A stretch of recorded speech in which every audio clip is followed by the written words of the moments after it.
then explain to everybody how many times have you been out of body? How many hours, if you will? I just want people to get a real understanding of how much you're doing this, how long you've been doing this. Well, I say jokingly a lot, hundreds of thousands of times because Hmm. I don't know how many times I've actually done it, but it's so much. I've been doing this since 16. Um, Hmm. on like it would happen randomly throughout those years, even from childhood. But it Hmm. wasn't until I was in around 17, 18 into 20 is when I started to learn how to get control over it. And at first, I started to do it every single day. And this is where the experience back in Morocco I had, where it was happening every single day, anyways. Hmm. Um, but I started to do it every single day, started to realize that by doing this every single day, all the information that I was accessing at the time coming back into the body, it was sending my body into overload. And so then I started to pull back, once every other day, once every 3 days. And then here I am now doing it once a week. Or if I have a target that I'm trying to access information, I will do it every single day through a week's time until I conclude what I wanted to access, and then I'll take a break and I'll do it again. But it's not even that. I've been doing this for a very long time, but it's also this has awakened a lot of other things within me, like other than just out of body, like my intuition, my ability to tap into things around me, the field of things, the information field that's all around us, very easily as before. Like that was not necessarily as sensitive for me. Being out of body, tuning into these sensations, understanding the feeling of what it is, and then coming back into the body, I'm able to navigate that a lot more effectively. Yeah. How far have you gone out? What is the extent of your travels in the out of in the astral realms? Well, it's not necessarily. I know that you say the astral realm, but it's It's multiple that's realms. a Yeah. yeah, that's okay. That's okay. But it's not necessarily the astral. What I want you to think of the astral, Alex, as a Hmm. dimensional space. It's just Hmm. like your thought form dimensional space. This is what people are accessing when they say the astral. But what I've accessed so far is I've accessed the construct, the records I've seen outside of this place from like God's point of view.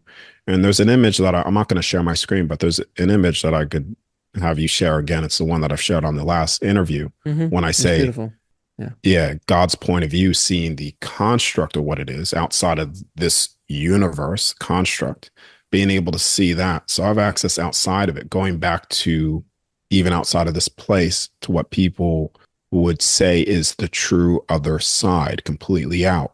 And this is where I said before, when you're there, your soul, you have no limitations on what you could do because you are the ultimate authority. As I said before, your consciousness dictates the universe. The universe is not dictating you. So you are able to create whatever it is that your soul desires to experience. So whatever you're thinking here, you could create those spaces on the other side, pop into those experiences without forgetting who you are in your soul's divinity, to have an experience. And then you pop back out into base reality, seeing what's going on with other souls, experience something else, collectively create something with other souls. So yeah, there are a inevitable events that will happen regardless. One Hmm. of them is a soul is going to wake up regardless to the other side and who they are. Now, that could be through a controlled out of body state. It could be through any other means or even through death. The soul is going to wake up. That is something that is fixed and it is 100% going to happen regardless. Hmm. So there are certain events even here that will play out and happen. One of these is the awakening again to who we are. That's something that's unfolding. In what you're seeing in that path of getting there is the destruction of all the illusions or the control systems that have been put in place to enslave humanity. Hmm. and that has to be exposed, because the closer you get to the source of truth and the light, the bigger the shadow becomes. And so the closer you get to it, you're going to see all of these chaotic things playing out. We're in the process of, and I hate to say it, that sounds tacky, the great awakening, but it's more of the great revealing and remembering of who we always were and what this place always was, and the creation of it. And all of these things will come to fruition.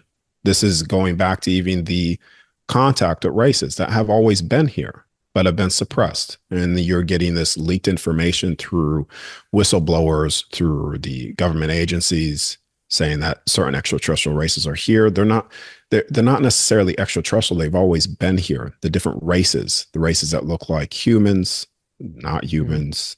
Hmm. So yeah, it's a revealing of everything. Is where we are going. The steps to get there, I don't necessarily know how that unfolds, but I know that is the fixed event marker, the destination of where everything is revealed again. The the more the more that your soul pours into the physical body, the more youthfulness you have, even when you're older, because your soul is generating the body, or sustaining the body. Yeah. Hmm. So when you, a lot of these quotation masters in the past and even now as well, because right now we're in a period where people are remembering who they are, they're getting the full memories back. So in that period of time, they understood the belief systems and the will of the soul. So they understood what you believe in, you will start to create things as well. And this is no different as well, Alex, than the placebo effect as well. Hmm. If someone believes in something strong enough, they will therefore create it.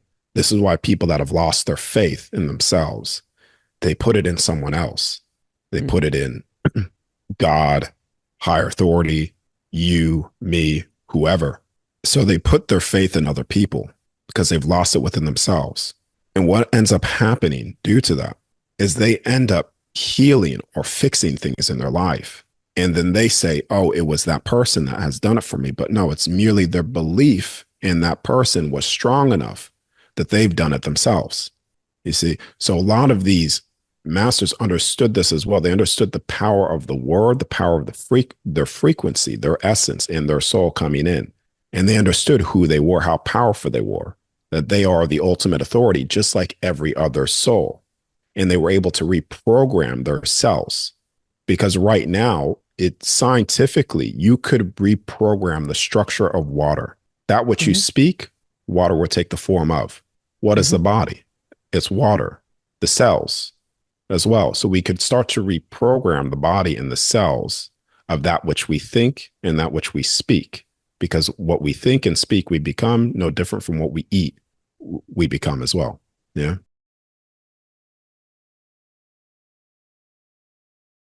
One of the first things that will happen once you leave your body is you will obviously leave the body if you're on the bed, and you'll turn around and you'll see yourself sleeping on the bed as you are in your soul. And your soul is more physical than the physical body. Your soul's physical because you're accessing more of the light spectrum, more of all that is. As here, we're cut off from all that is. You access time, you access the records. I've accessed the heavenly realms, the heavenly records, the halls of Amente. I've seen my passed away relatives as well, my Uncle Bob, and been shown outside of this construct completely, as well. What will not understand this terminology, but for people that, to make them to understand it more, think about when I say construct as the universe. So outside the universe, seeing the creation, um, back into the void, seeing all those things. So that's what an out of body state is when you do it, because you're leaving the body and you're accessing your divinity again and the truth of who we actually are. Yeah. Now, what role does fear play in preventing people from having out-of-body experiences, and how can we overcome it? Well, fear is the number one way to, well, it's going to limit everything. Fear is the number one way to control your soul, have dominion over your soul. And so When you have fear going into these states, you put yourself into a box, a prison that's very hard to escape until you overcome the fear. Now, what people fear when you really go to the core of it is death. Now, but death doesn't exist. It's something that is not true. Hmm. You are an eternal being. Your soul is eternal, lives on forever. And all near death experience people will attest to this. And you know, you can listen to many of them. They leave their body, same thing with the out of body state. You leave your body, death isn't real. So fear also comes down to, if it's not that, well, then what happens to my soul? Could my soul be touched? And they fear that. They fear of entities and beings touching them. And the thing is, nothing could touch or entrap you, the soul, unless you believe it to be so, because your soul's beliefs, your will manifest instantly in that state. So you are untouchable. You are an untouchable soul, and nothing could touch you unless you believe to be so. So this is where beliefs are pretty big too when it comes into this.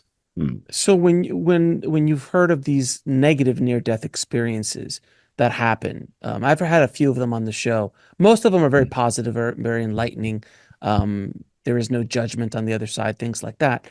But I do hear of there is people who have negative experiences, hellish experiences, demons, so on and so forth.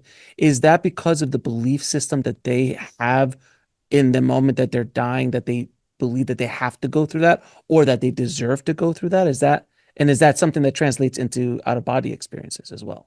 Yeah, it's the same thing. So the out of body state, I spent years battling with my own fear of my own belief systems that something could touch me. And it wasn't Mhm. until I got rid of the fear and I'm like, I don't care. Kill my soul if you want to. And I realized, well, you can't actually touch it because I'm an eternal being. And that's when I broke through. You could say I accessed all of these things. Now, with the near death experience people, when it comes to the negative things, you'll find if you hold a strong belief system, a really strong belief system, you create these dimensional spaces. So a dimensional space is similar to a dream. So you're creating a space, you're creating a thought form creation within your field, your own space. So Mhm. when you hold a strong belief system, you will manifest these spaces, these fear-based things. And you'll find, let's just say, for instance, people believe in hell and eternal damnation. Mhm. And they hold that strong belief system.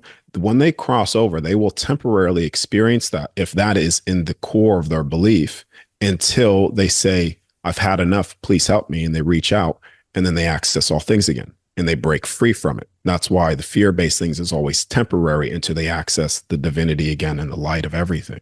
And the same thing is with the out-of-body state as well, you know? So, yeah, nothing could touch you. Nothing could touch or entrap your soul unless you believe it to be so. So, I talk a lot about on the show about ancient mysteries and lost history and things like that. I'm always fascinated about, but going could deep I down that stop you real rabbit hole. quick? Yeah, go ahead. Yeah. I just wanted to add with the judgment thing that you brought up as Yes. well, because Yes. this is also one of those belief things as well. People believe that they're going to be judged when Hmm. they cross over, and I've said this before in our other interview, but you cannot have unconditional love with a judgment, and everything there is Yes. on a state of unconditional love. So you're never being judged. The only person that's going to judge you is yourself. And the unforgivable sin is a sin you can't forgive yourself for. And this is where you create your beliefs, your hell temporarily, Hmm. anyways, until you come into forgiveness of self. And then you step back into the state, your pure frequency of unconditional love. And in unconditional love, there is no judgment, just like you can't have ultimate expression of freedom with a limitation. So that's Hmm. important to say on top of what we were just talking about.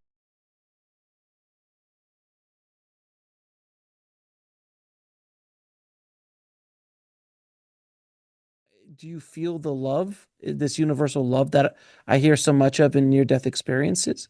Yes, it's a unconditional love, but I think a better word for it is just acceptance of who I am fully and completely without judgment. Hmm. You see, and that's what you feel. because there's nobody judging you on the other side for who you are, because they understand, just like they understand themselves, that they have the full capacity to do as they will, just like you do.